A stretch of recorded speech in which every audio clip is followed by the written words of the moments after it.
I don't believe in the character because my job, I think, is to make you believe in the character. The audience believe. I don't have to believe it.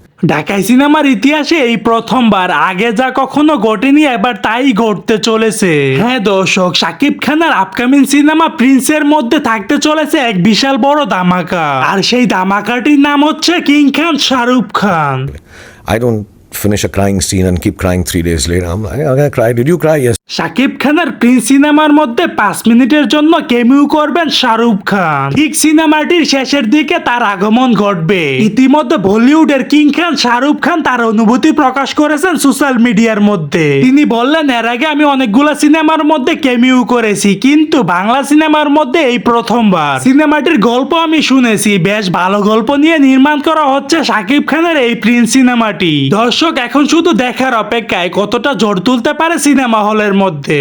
So দর্শক, আজকের এই ভিডিওটি এই পর্যন্তই। যদি ভিডিওটি ভালো লেগে থাকে তাহলে ভিডিওতে একটা লাইক, একটা কমেন্ট আর অবশ্যই চ্যানেলটি সাবস্ক্রাইব করতে ভুলবেন না।